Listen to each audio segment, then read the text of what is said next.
As it is moving from a rare to a denser medium, पहले air था, अब उसे क्या मिला, एक्वस ह्यूमर, क्या मिला, एक्वस ह्यूमर, रेयर से डेंसर में जाएगी तो बैंड होगी टुवर्ड्स द नॉर्मल, मतलब एक दूसरे के पास की तरफ आएंगी। तो ये कुछ इस तरीके से जाने लगेगी। अब it strikes to the convex lens that is been there in the eyes, इससे बेसिकली हम उसको बोलते हैं क्रिस्टलाइन लेंस। तो अब जब ये लेंस पे जाएगी तो कन्वेक्स लेंस कन्वर्जिंग होता है, डाइवर्जिंग होता है, कन्वर्जिंग। तो ये रेज को और पास करेगा, रेज और पास आएगी।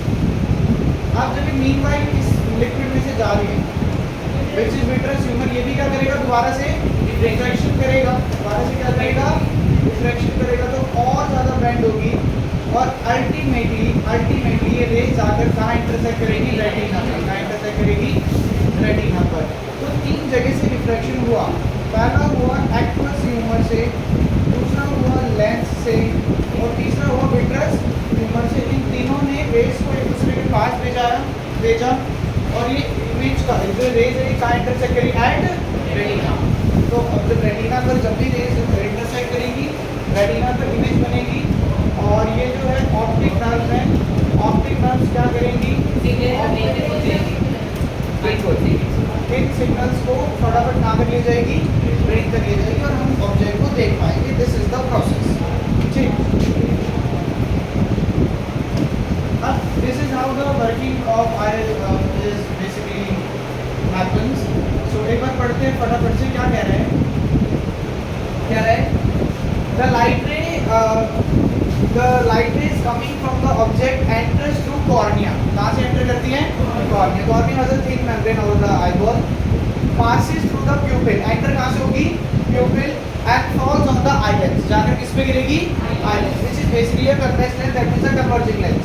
The eyelens is a convex lens, so it converges the light rays, और light rays को क्या करता है, converge कर देता है with the converges the light rays and produces a real and inverted image on the retina. Retina पे जो image बनती है वो कैसे बनती है, real and inverted. Further it says that with the help of optic nerve, कैसे जा रही है information, optic nerves, the inverted image is conveyed when the image is formed on retina and retina। ठीक है, क्या कह रहा है कि जो ऑप्टिक नर्व्स हैं ये इन्वर्टेड इमेज को ही कन्वे कर देती है, यानी उल्टी इमेज को ही ब्रेन तक भेज देती है, ठीक है।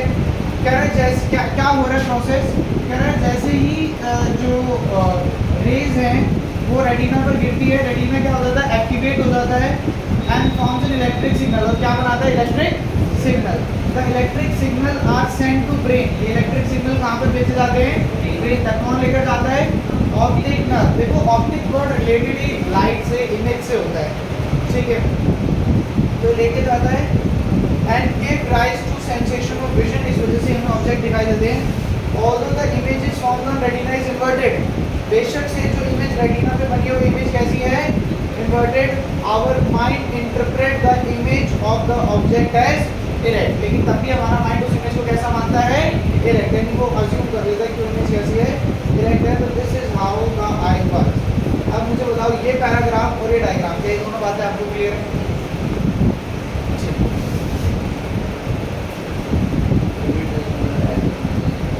यहाँ पर डिस्कशन भी ना, लेकिन वो हेल्प करेंगे, और ऐसी बात है कि एक मीडियम से दूसरे मीडियम में जाते हो, they will play a significant role. Now अब बात आई अकोमोडेशन। कई जब मैं बात करता हूँ वर्ड अकोमोडेशन का मतलब होता है एडजस्टमेंट। क्या मतलब होता है, एडजस्टमेंट, यानी अपने आप को एडजस्ट करना। लास्ट क्लास में जब हम इस नोटबुक के बारे में बात कर रहे थे तो हम देख रहे थे कि वो जो सिलरी मसल्स हैं वो बार बार लेंस को क्या कर रही हैं, एडजस्ट कर रही है। तो कभी उसको कॉन्ट्रैक्ट करिए, कभी उसको रिलैक्स करिए, यानी एडजस्ट करिए, क्या करिए, एडजस्ट करिए। बेसिकली जब हम पास देखते हैं तो मसल्स क्या होती है, कॉन्ट्रैक्ट हो जाती है, जब दूर देखते हैं तो क्या हो जाती है, रिलैक्स हो जाती है। किसी के पास आज है वो पतली सी नोटबुक, किसी के पास पतली सी जो नोटबुक है, सारे मोटे मोटे टेस्ट, ये भी बहुत मोटा है, इतना तो मेरे पास भी होगा। Let me C,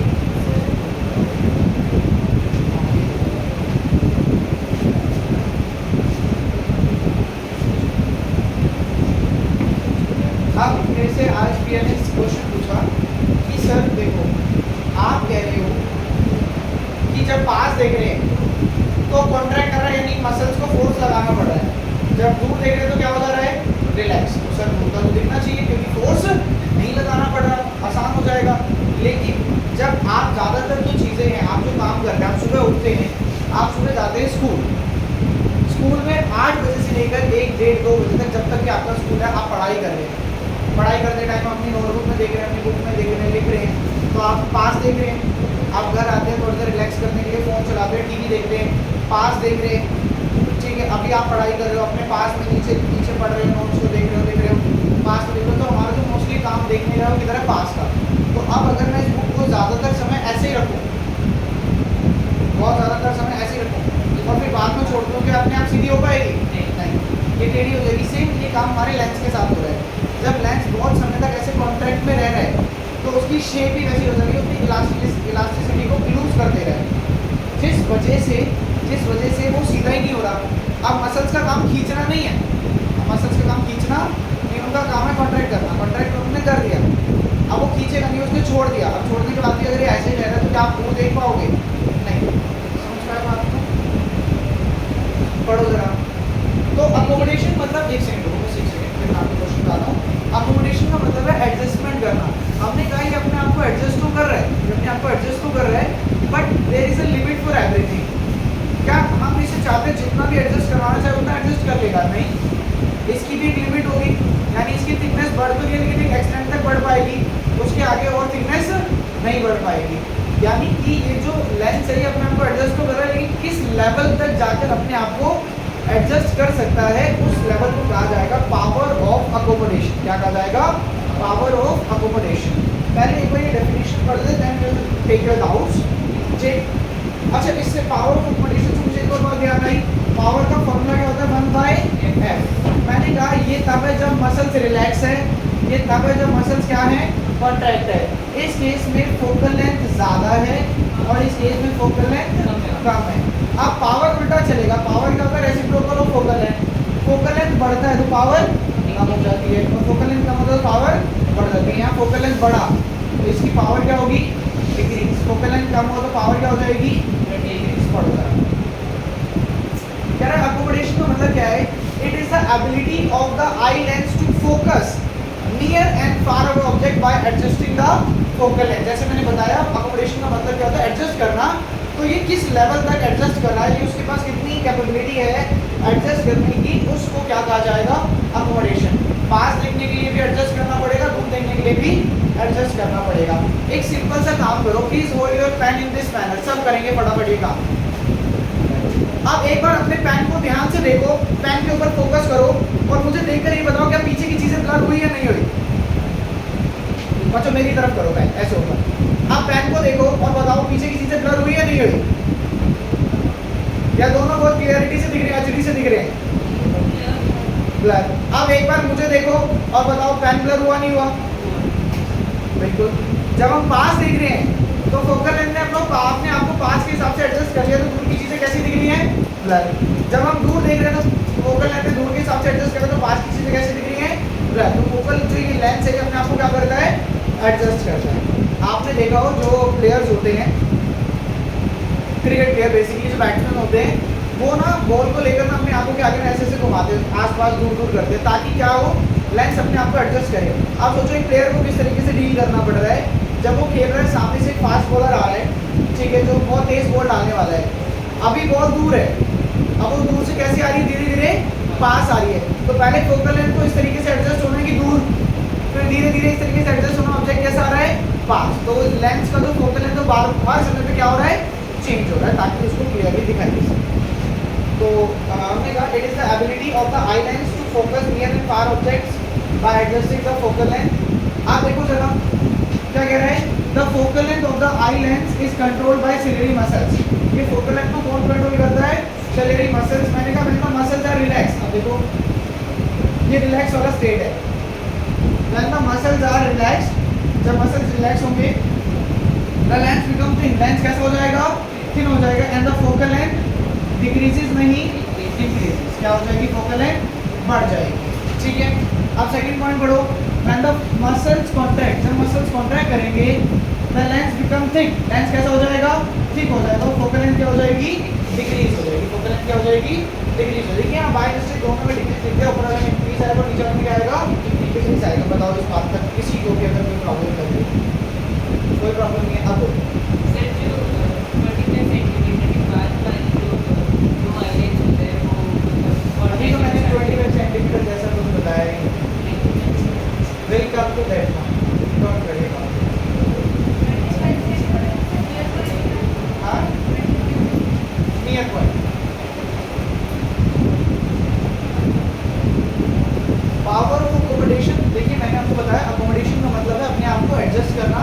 power of accommodation का मतलब है ये अपने आप को किस लेवल तक एडजस्ट कर सकता है, थोड़ा एडजस्ट कर सकता है, ज़्यादा एडजस्ट कर सकता है, that is known as power of accommodation. Basically एक हेल्दी आई के लिए ये होती है 4 डायोप्टर। कितनी होती है? 4 डायोप्टर। बराबर। It is the maximum variation in the power of islands, कि कितना ज़्यादा से ज़्यादा अपने आप को वेरिएट कर सकता है। वेरिएट मतलब चेंज, वेरिएशन का मतलब क्या होता है, चेंज। ये अपने आप को कितना ज़्यादा से ज़्यादा चेंज कर सकता है, that is known as power of the lens. तो मैंने कहा it is the maximum power, it is the maximum variation in the power of eye lens by focusing the near and far away object. For a normal eye it is 4 dioptre. एक normal eye के लिए कितना है? 4 dioptre. इतना अपने आप को adjust कर सकता है। आगे दो टॉपिक है, far point of the eye and near point of the eye. देखिए फार पॉइंट मतलब आप दूर से दूर कितना देख सकते हैं, और नियर पॉइंट मतलब आप पास से पास कितना देख सकते हैं। मैंने कहा सबसे पहले फार पॉइंट की बात करते हैं। यहाँ पर देखो, मुझे बताओ आप दूर से दूर कितना देख सकते हैं? चांद देखा है? हाँ। सूरज देखा है? दिख रहा है दूर तक? ठीक है, that is known as far point of the eye. तो कह रहा है it is the farthest point, ये सबसे दूर वाला पॉइंट है, to which an eye can clearly see, आराम से देख सकते हैं विदाउट हैविंग स्ट्रेस। अब ये it is infinity for a normal eye. Normal eye के लिए कहाँ है? इंफिनिटी पर। अब मैंने कहा कि आप अगर जिन बच्चों को प्रॉब्लम होती है, दूर का नहीं दिखाई देता ठीक से, अभी मैं यहाँ खड़ा हूँ तो वो पीछे न्यू लाइन लिखा है सुपर बॉक्स के ऊपर, तो अब मेरे को पढ़ने में तो आ रहा है, मैं पढ़ पा रहा हूँ। जो नीचे लिखा है मैं थोड़ा सा और फोकस डालूंगा वो भी पढ़ लूँगा, लेकिन क्या मेरी आईज के ऊपर वो पढ़ते समय कुछ स्ट्रेस पड़ रहा है? तो yes, my eyes are feeling a little bit of stress. So जो मेरा फार पॉइंट है इट इज नॉट इंफिनिटी, वो इंफिनिटी नहीं है। थोड़ी सी आई के अंदर डिफेक्ट हुआ और वो इंफिनिटी से थोड़ा सा किधर आ गया? पास आ गया। समझ गए बात? अब अगर मुझे इसे करेक्ट करना है तो मुझे स्पेक्टिकल्स का यूज़ करना पड़ेगा ताकि करेक्ट हो जाए। अदरवाइज एक नॉर्मल आई के लिए, हेल्दी आई के लिए जो उसका फार पॉइंट कहाँ है? वो इंफिनिटी है। कहाँ है? इंफिनिटी। अब कोई बोलेगा जिनको चश्मा लगा है कि सर मैं चश्मा उतार दूँ मुझे चांद तो तब भी दिखाई देता है, तो मेरा फार पॉइंट तो इंफिनिटी होगा, लेकिन क्या वो क्लियरली दिखाई देता है? नहीं। क्या वो बिना स्ट्रेस के दिखाई देता है? नहीं। आप ज़्यादा देर देखोगे आपको स्ट्रेस पड़ेगा। तो इसलिए हमने डेफिनेशन में क्या बोला? It is the farthest point, जो सबसे दूर वाला पॉइंट है, to which an eye can clearly see, साफ साफ देख सकते हैं विदाउट हैविंग एनी स्ट्रेस। साफ भी दिखाई दे और कोई स्ट्रेस भी ना। एक हेल्दी आई के लिए इंफिनिटी होगा। अब near point of the I, near point मतलब आप कितना पास देख सकते हो, आप ज़्यादा से ज़्यादा कितना पास देख सकते हो। तो मैंने कहा बताओ भाई ज़्यादा से ज़्यादा कितना पास देख सकते हो?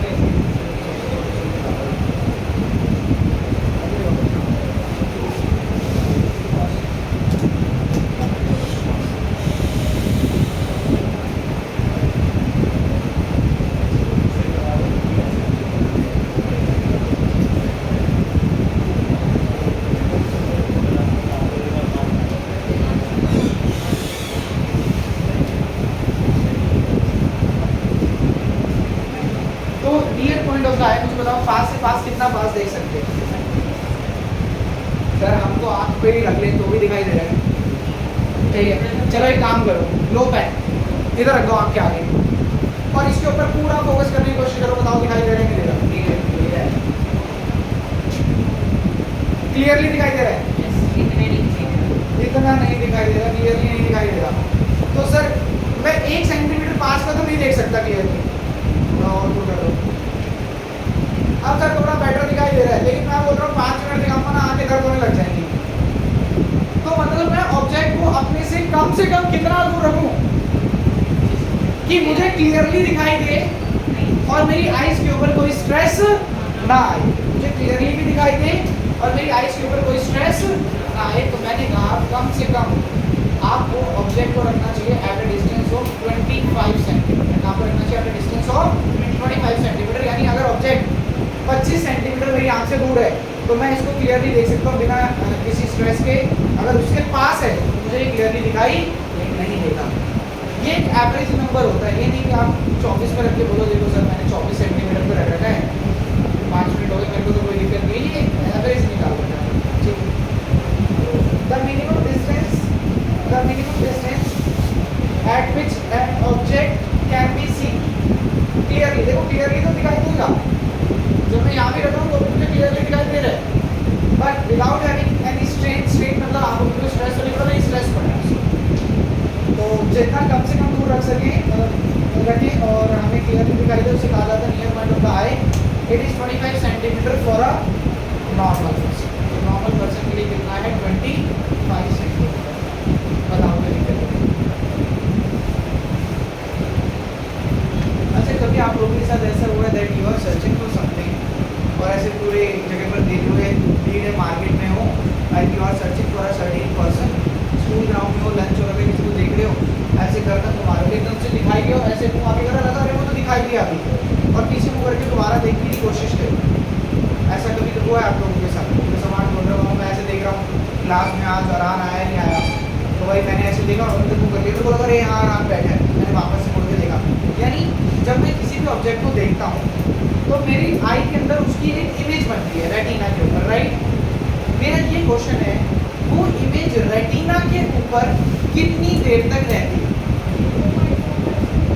मतलब मैंने देखा और इसकी इमेज बनी, अब मैंने हटा लिया, अब इसकी इमेज रेटिना के ऊपर कितनी देर तक बनी रहेगी वो मुझे समझना है। कितनी देर तक इमेज रेटिना के ऊपर बनी रहेगी उसे क्या कहा जाता है? Persistence of vision. क्या कहा जाता है? Persistence of vision. कि whenever we see something, for how long the image of that object remains on retina। कितनी देर तक वो रेटिना पर रहती है? तो ब्रेन में तो हमेशा के लिए रहेगी। अगर आप अच्छे से ऑब्जेक्ट को देखो, आज मैंने इस मार्कर को देखा, मैंने देखा न्यू लाइन लिखा है, मेरे ब्रेन में इमेज बन गई। अब मैं सोच रहा हूँ ना कि कैसा लिखा, आपको याद आ रहा है ऐसा न्यू लाइन लिखा हुआ है, लेकिन रेटिना के ऊपर कितनी देर तक रही उसे क्या कहा जाता है? Persistence of vision. पढ़ो जरा। इट इज द टाइम, ये वो टाइम है फॉर विच द इम्प्रेशन और sensation of image of an object remains in our eye. यानी देखने के बाद कितनी देर तक उसका जो सेंसेशन है वो हमारी आईज के अंदर रहा, उसे क्या कहा जाता है? Persistence of vision. ये लगभग 1 सेकंड का 1/16 पार्ट होता है। यानी इतनी देर तक हमारी आईज में इसकी इमेज बनी रहेगी, इसके बाद कोई इमेज नहीं रहेगी। बताओ यानी ऐसा तो नहीं है ना, ऐसा तो नहीं है कि यहाँ पर इमेज बनी, यहाँ पर इमेज और गायब हो गई। तो बनने की कितनी देर तक? मैं बनने के बाद मैं अब ऑब्जेक्ट को नहीं देखा, लेकिन फिर भी इमेज यहाँ बनी रहेगी। कितनी देर तक बनी रहेगी? 1/16 पार्ट ऑफ अ सेकंड तक इमेज बनी रहेगी। इसी को क्या कहा जाता है? Persistence of vision. बताइए इसको कोई प्रॉब्लम नहीं है?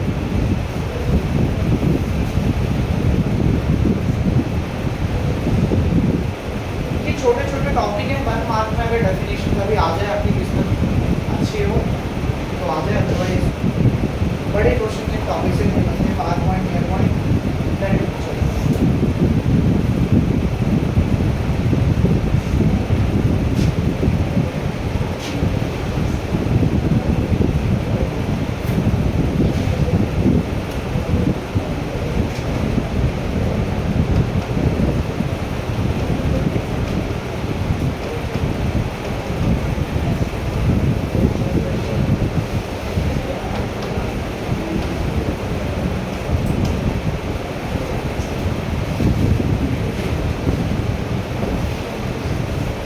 Defect of vision. अब देखो क्या क्या पॉसिबिलिटी हो सकती है जब मैं किसी भी ऑब्जेक्ट को देख रहा हूँ। हो सकता है कि मुझे पास का दिखाई दे और दूर का दिखाई ना दे। ऐसी डिसीज को कहा जाता है मायोपिया। क्या कहा जाता है? मायोपिया। यानी इन लोगों को पास का दिखाई देता है, पास का दिखाई देता है, पास का दिखाई दे रहा है, तो मैं इसको कहता हूँ नियर साइटेडनेस। यानी नियर तो दिखाई दे रहा है, दूर का दिखाई नहीं दे रहा। अब ऐसा हो सकता है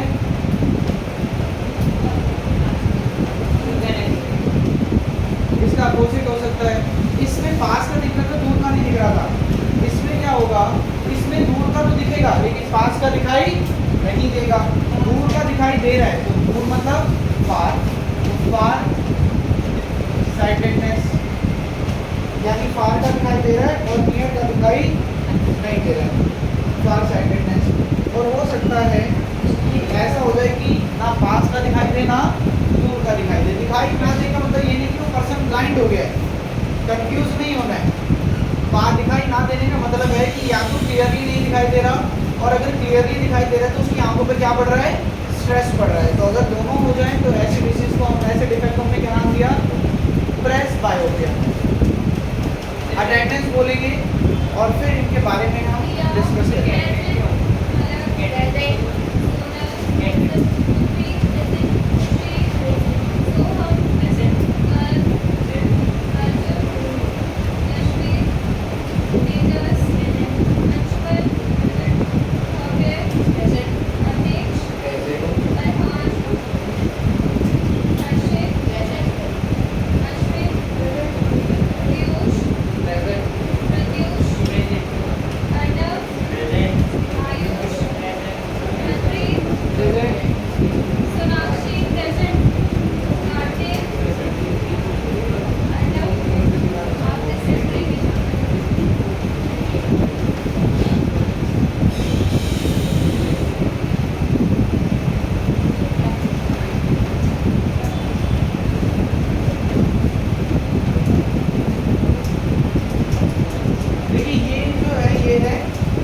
डिफेक्ट ऑफ विजन।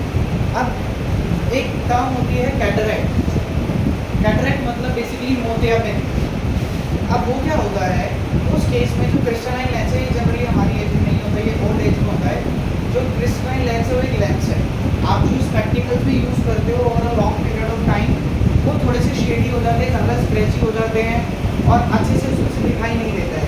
सेम जो लेंस है ये थोड़ा सा क्लाउडी हो जाता है। क्लाउडी मतलब इसके ऊपर एक वाइट कलर की कवरिंग आने लगती है, जिस वजह से आप क्लाउडी हो जाएगा तो ट्रांसपेरेंट नहीं रहेगा, हम देख जो पर्सन है वो देख नहीं पाएगा। हाँ है आइस के अंदर जो लेंस है वो, तो that is known as cataract. फिर उसका ऑपरेशन किया जाता है, इजीली हो जाता है ऑपरेशन। मतलब मैंने तो यही सुना है इजीली हो जाता है, मुझे एक्यूरेटली नहीं पता है प्रॉब्लम क्या आती है, लेकिन मैंने देखा लोग करवा लेते हैं कैटरैक्ट का ऑपरेशन तो सही हो जाता है।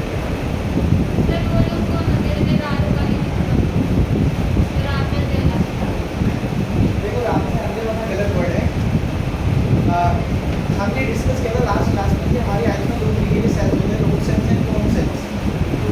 जो रोड सेल्स होते हैं वो इंटेंसिटी को डिटरमाइन करते हैं। इंटेंसिटी का मतलब होता है ब्राइटनेस। जैसे अभी ऐसा हो सकता है, ऐसा हो कह सकता है, ऐसा होगा क्योंकि हम सबकी आइज में जो नंबर ऑफ रोड सेल्स हैं वो इक्वल तो नहीं है, किसी के पास ज़्यादा किसी के पास कम। तो किसी को अभी ये दुनिया ज़्यादा ब्राइट दिखाई दे रही होगी, किसी को थोड़ी कम ब्राइट दिखाई देगी on the basis of number of rod cells. जितने ज़्यादा रोड सेल्स होंगे उतनी ज़्यादा इंटेंसिटी को कैप्चर करेगा, उतना ब्राइट दिखाई देगा। तो जिन पर्सन को रात को देखने में थोड़ी सी प्रॉब्लम होती है, that is basically less number of rod cells. Rod cells कम है तो इंटेंसिटी कम है। हाँ तो रोड सेल्स और ज़्यादा कम हो जाएंगे, बिल्कुल दिखाई देने वाला नहीं होता, कम दिखाई देते हो खाने और रात को दिखाई देता है, क्योंकि अंधेरा हो गया रात को। ऐसा क्या होता है, नहीं कम तो दिन भर रहते हैं, दिन भर लाइट डाल रहा है तो वो एडजस्ट कर पाए, उन्हें दिन में हमारे जैसा नहीं दिखाई दे रहा है, डल दिखाई दे रहा है। रात को ब्राइटनेस और ही कम हो गई तो बिल्कुल।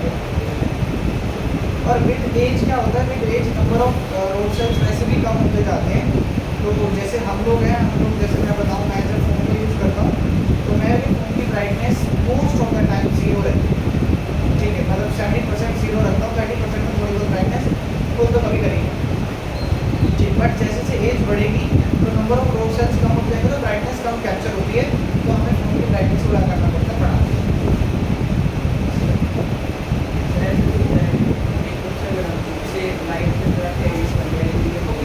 तेज बोलो थोड़ा, ऐसा भी होता है अगर दूर से कुछ एलईडी के अंदर है तो देखने में नहीं चाहिए।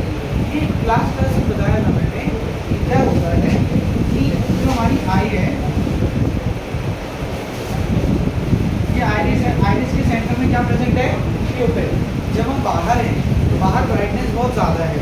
ज़्यादा है तो प्यूपिल का साइज बहुत छोटा सा है ताकि थोड़ी बहुत ही लाइट अंदर जाए, ठीक है। अब प्यूपिल का साइज छोटा है, बाहर से एकदम से घर के अंदर आ गए, और जब आप घर के अंदर आओगे तो बेशक लाइट जलेगी लेकिन बाहर से ब्राइटनेस क्या है, कम है, और प्यूपिल का साइज कैसा है, छोटा है, तो कम लाइट अंदर जा रही है, कम लाइट अंदर जाएगी तो आपको अंधेरा अंधेरा लगेगा। थोड़ी देर बाद प्यूपिल का साइज क्या हो जाएगा, बड़ा हो जाएगा, बड़ा हो जाएगा, तो आपको थोड़ी देर बाद सब कुछ दिखने लगेगा।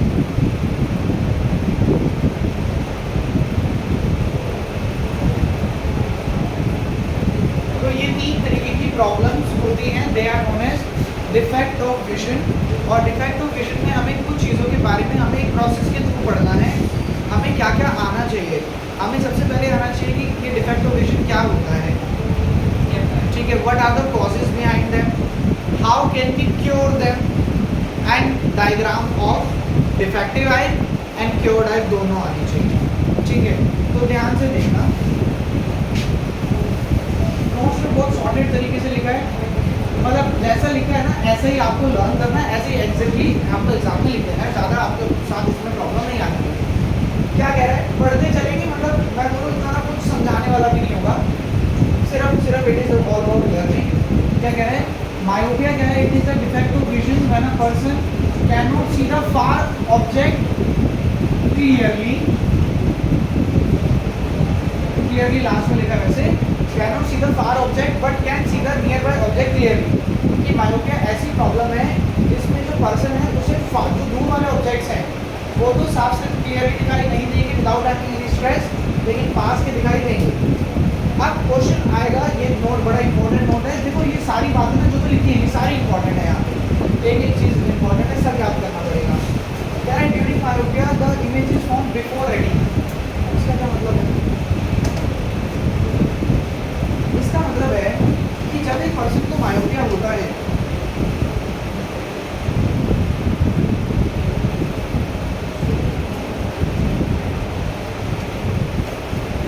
तो जो रेज है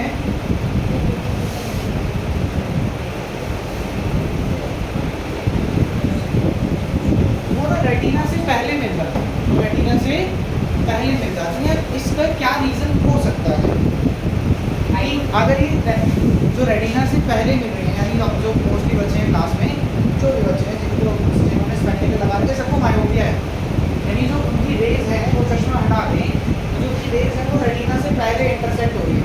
अब इसके पीछे 2 बेसिक रीज़न मुझे समझ में आते हैं।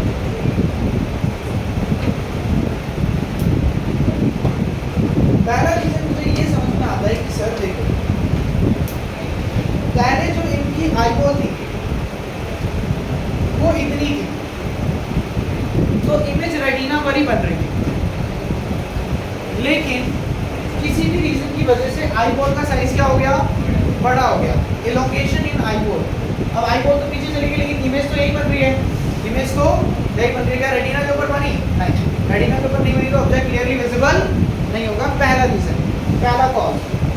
दूसरा कॉज क्या हो सकता है, दूसरा कॉज हो सकता है कि इन लोगों ने जब बहुत पास का बार बार देखा, लंबे समय तक के लिए देखा, तो इनकी जो आई लेंस है उसका जो कर्वेचर है वो बढ़ गया, आई लेंस का कर्वेचर बढ़ गया, कर्वेचर बढ़ गया तो फोकल लेंथ हो गई कम, फोकल लेंथ हो गई कम, और फोकल लेंथ कम हो गई तो पावर हो गई ज़्यादा, पावर हो गई ज़्यादा। अब पावर ज़्यादा हो गई तो ये रेस को ज़्यादा बेंड करेगा, कम बेंड करेगा, ज़्यादा बेंड करेगा। जो पुराना लेंस था वो रेस को ऐसे बेंड कर रहा था यहाँ मिले, और जो नया वाला लेंस है वो ज़्यादा बेंड कर रहा है, कह रहा है यही मिल जाओ। तो दोनों ही केसेस में जो इमेज है वो काम करनी है before the retina, before the retina. तो मैंने ना यहीं पर ना आपको 3 चीज़ें बता दी। पहली चीज़ हमने क्या डिस्कस करी, पहले हमने डिस्कस करी कि ड्यूरिंग मायोपिया एक जो पर्सन है, the person can see the nearby object clearly but will not be able to see the far away object, ठीक है। During myopia the image is form before retina, the image is form before retina. Now when we talk about the causes, कि क्या-क्या causes हो सकते हैं, तो मैंने कहा पहला कॉजेस क्या है कि जब इलोंगेशन ऑफ आईबॉल की जो आईबॉल है ना इसका साइज क्या हो गया हो, बड़ा हो गया, elongation in eyeball. And second reason हमने क्या डिस्कस किया, excessive curvature of eye lens, की आई लेंस में कर्वेचर बढ़ गया हो, ये कॉजेज हैं। अब जब हम पढ़ेंगे देखो यही सब यहाँ पर लिखा हुआ है, इधर पढ़ते हैं। क्या कह रहा है, कह रहा है during myopia the image is form before retina, retina से पहले बनती है, जो इमेज है वो रेटिना से पहले बनती है। अब पर्सन कॉजेज क्या है, इलोंगेशन ऑफ आईबॉल। क्या मैंने यही पहला प्रोसेस बताया था आपको कि जो आईबॉल है इसका साइज क्या हो जाता है, बढ़ जाता है, इलोंगेशन ऑफ आईबॉल, आईबॉल का साइज बढ़ जाएगा। और सेकंड रीजन क्या है, एक्सेसिव कर्वेचर ऑफ लेंस। तो अगर आप समझ के याद करोगे कि भाई अगर साइज बढ़ जाएगा तभी तो इमेज बिफोर रेटिना बन रही है, कि इमेज बन रही है रेटिना से पहले, इमेज बन रही है रेटिना से पहले, तो मतलब क्या, रेटिना पीछे चला गया, रेटिना पीछे चला गया। तो क्या रीजन हो सकता है, इलोंगेशन ऑफ आईबॉल, या तो आईबॉल का साइज बढ़ गया, या दूसरा क्या है, एक्सेसिव कर्वेचर ऑफ लेंस। अब जो सवाल था जो आज हमने स्टार्टिंग में पूछा कि सर पास का तो देख लेते हैं ना, तो पास का तो मतलब दूर का तो दिखना चाहिए, दूर में तो फोर्स कम लग रहा है, लेकिन पास का देख के आपने उस लेंस को क्या कर दिया, ज्यादा कम कर दिया। अब ज्यादा कम कर दिया तो दूर का दिखाई नहीं दे पा रहा, क्योंकि वो उसको अपने आप को दूर के हिसाब से एडजस्ट नहीं कर पा रहा। अब ये प्रॉब्लम तो हो गई। अब ये प्रॉब्लम लेकर आप मेरे पास आ गए कि सर देखो जो रेज है ना ये रेटिना से पहले इंटरसेक्ट कर रही है, तो आप क्या चाहते हो, ये रेज और कन्वर्ज हो जाए या थोड़ी सी डाइवर्ज हो जाए, सोच के बताओ। ये यहाँ जा रही है, और ज्यादा कन्वर्ज करना चाहते हो, थोड़ा सा डाइवर्ज करना चाहते हो, डाइवर्ज के लिए डाइवर्जिंग लेंस यूज करोगे, डाइवर्जिंग लेंस यूज करोगे। और डाइवर्जिंग लेंस कौन सा होता है, कॉनकेव। कौन सा होता है, कॉनकेव। तो रिलेट लगा रहे हो टॉपिक को, कि मैंने सिर्फ कुछ बातें याद करी, मैंने सिर्फ इतना याद करा कि मायोपिया में ना इमेज बनती है बिफोर रेटिना। क्या बनती है, बिफोर रेटिना। जैसे ही मैंने याद करा बिफोर रेटिना, मुझे पता लग गया कॉजेस क्या है, या तो आईबॉल का साइज बड़ा हो गया, elongation of eyeball, and second is excessive curvature of eye lens. मैंने कहा अगर बिफोर रेटिना बन रही है तो यानी मुझे रेस को क्या करना, डाइवर्ज करना, तो डाइवर्जिंग लेंस यूज करना पड़ेगा, डाइवर्जिंग लेंस यूज करना पड़ेगा, यानी कौन सा लेंस यूज करना पड़ेगा, कॉनकेव लेंस। कौन सा लेंस यूज करना पड़ेगा, कॉनकेव लेंस। तो पढ़ो जरा,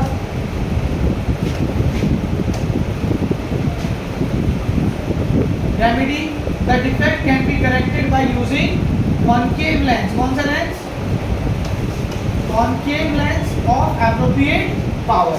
जितना भी मतलब डिफेक्ट हो रहा है उस हिसाब से कॉनकेव लेंस को हमें यूज करना पड़ेगा। अब मुझे बात बताओ, इस पर्सन को पास का नहीं दिखाई दे रहा, दूर का नहीं दिखाई दे रहा, दूर का, तो इसका जो फार पॉइंट है क्या वो इंफिनिटी होगा, इंफिनिटी से थोड़ा सा पहले एक बार पढ़ो इसको।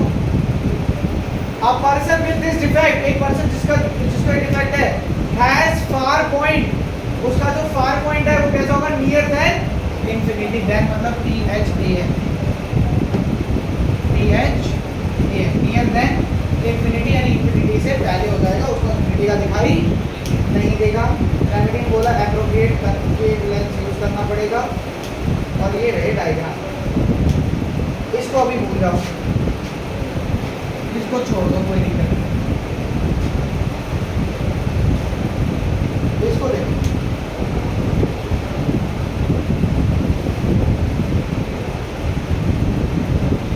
इसको देखो, इसको मायोपिया है, दूर से रेज आई यानी इंफिनिटी से रेज आई, कहाँ इंटरसेक्ट करी, बिफोर रेटिना, कहाँ इंटरसेक्ट करी, बिफोर रेटिना। अब अगर रेटिना से पहले इंटरसेक्ट कर रही है तो क्या इमेज दिखाई देगी, इमेज दिखाई नहीं देगी। तो ये कैसी आई है, मायोपिक आई है। ये एक डायग्राम आना चाहिए। दूसरा अब अगर इंफिनिटी से आ रही है तो कैसा लेंस लगाया, कॉनकेव, यानी थोड़ी सी क्या हो जाएगी, डाइवर्ज हो जाएगी और इमेज कहाँ बनने लगेगी, रेटिना में तो दिखाई देने लगेगी। बताओ कोई प्रॉब्लम नहीं है।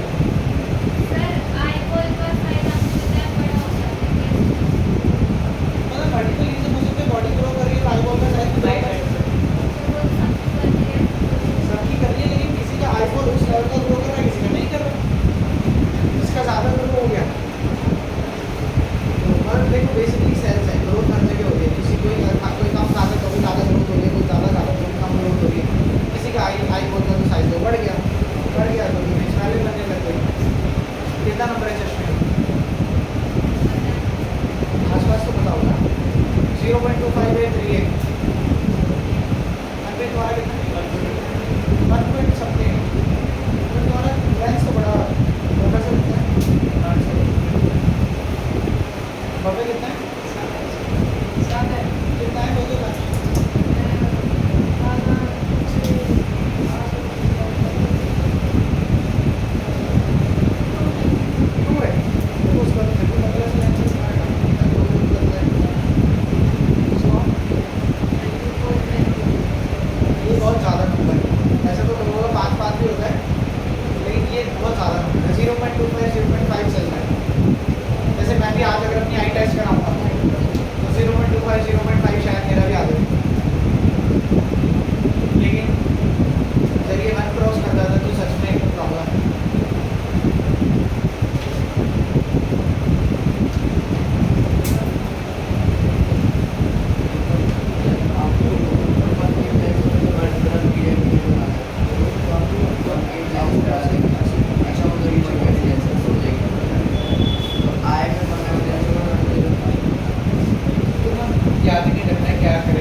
हाइपरमेट्रोपिया, बस भाई पहले पहले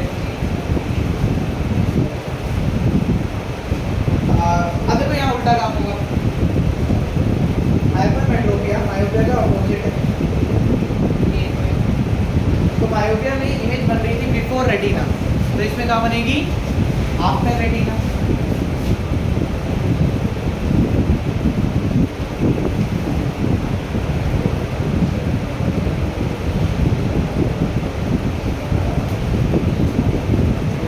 अब रेटिना के पीछे बन रही है, तो क्या रीजन हो सकता है? आईबॉल का साइज छोटा हो गया हो सकता है, पहले इतना बड़ा था, अब आईबॉल क्या हो गई श्रिंक। कैसे हो गई श्रिंक? आप पूछो सर श्रिंक कैसे हो सकती है, क्योंकि तो बदले मोटे होते रहते हैं, तो हो सकता है क्या हो गया वो श्रिंक हो गया। तो पहला रीजन क्या है? Shrinkage of eyeball, eyeball shrink हो जाए। और दूसरा क्या होता है, देखो जब हमें पास के ऑब्जेक्ट को देखना होता है तो लेंस को कर्व करना। आज मेरे हाथों के पास अच्छी खासी पावर है, मैंने नोटबुक को फटाफट करा और मैंने इस नोटबुक के ऊपर फोर्स लगाया, मसल्स में पावर दी और फटाफट इसको क्या कर दिया, ठीक कर दिया। क्या कर दिया? ठीक कर दिया। अब अगर हाथों में उतनी पावर ना हो तो क्या इतना ठीक कर पाएंगे? नहीं, सिर्फ जब बूढ़े हो जाएंगे तो क्या सिलेरी मसल्स का इतनी कैपेबिलिटी होगी? नहीं। तो सिलेरी मसल्स अगर वीक हो जाएंगी तो ज़्यादा कर्व नहीं कर पाएंगे, तो पास का दिखाई नहीं देगा। अभी तो हम सब मेरे को हटा देते हैं, चलो मैं बड़ा हो चुका हूँ, तुम सब अभी बच्चे हो, ठीक है, तो तुम्हारी मसल्स के पास बहुत ज़्यादा शक्ति है, बहुत ज़्यादा शक्ति है, तो मसल्स सिलेरी मसल्स आराम से उसे कॉन्ट्रैक्ट कर पा रही है, यानी थिक कर पा रही है, और इसलिए आप पास का बहुत आराम से देख पा रहे हो। उम्र बढ़ते बढ़ते ये दिक्कतें आने लगेंगी, यानी पास का दिखना थोड़ा सा दिक्कत देने लगेगा, और बड़ी उम्र में ऐसी बीमारी ज़रूर होती है जिसे नॉन है हाइपरमेट्रोपिया। सुनने में बड़ा अजीब लगता है कि यार ये इंसान है, इसको पास का नहीं दिखाई दे रहा, दूर का दिखाई दे रहा है, ठीक है, लेकिन अपने पेरेंट्स से पूछो, उनको पास देखने में प्रॉब्लम होगी लेकिन दूर का साफ साफ दिखाई देता होगा, बिकॉज हाइपरमेट्रोपिया एग्जिस्ट। तो उसके लिए कनकेव यूज़ किया, तो इसके लिए क्या यूज़ करेंगे?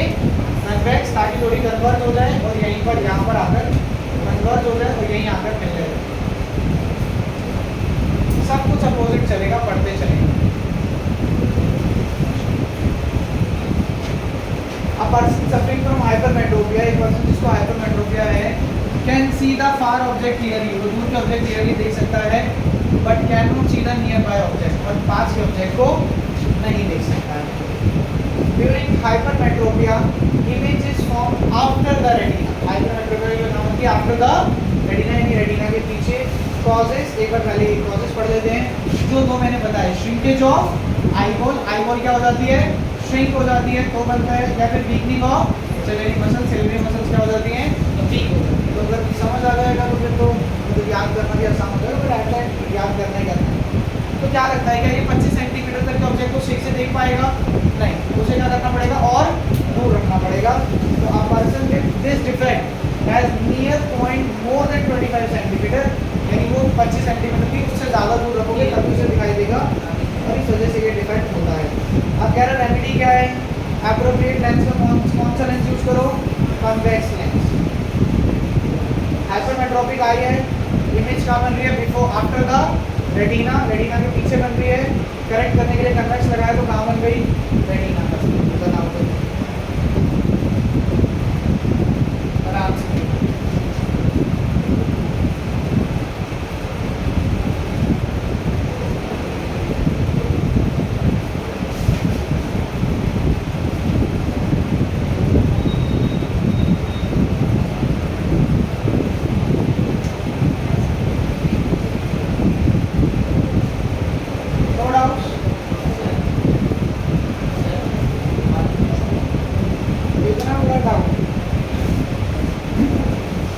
ये एक काम करो, बैठ जाओ, 5 मिनट भेज रहे पानी पीने, फ्रेश हो गया छूट जाएगा तुम्हारा।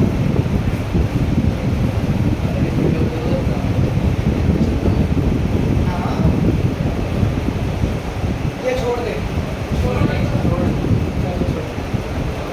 वैसे तो स्कोरिंग चैप्टर है लेकिन छोड़ दो, तुम्हारी मर्जी, सारा तो याद करने वाला है।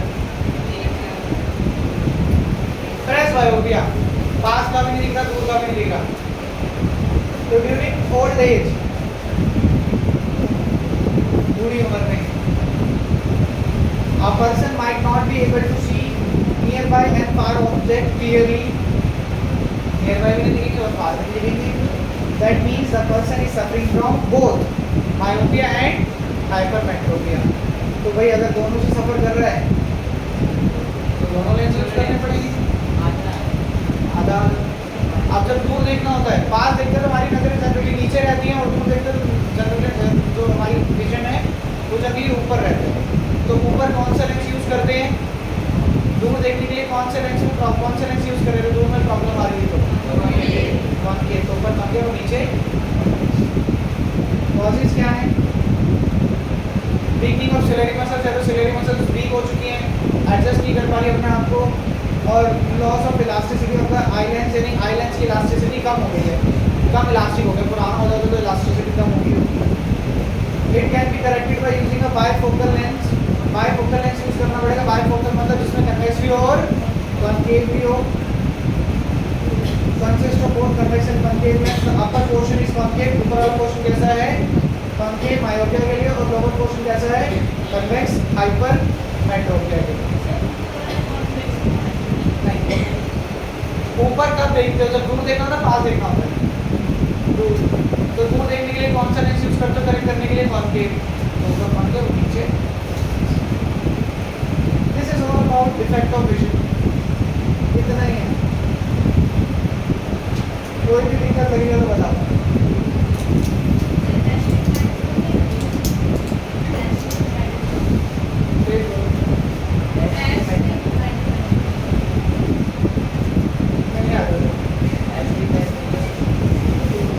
ठीक है, घर जाओ.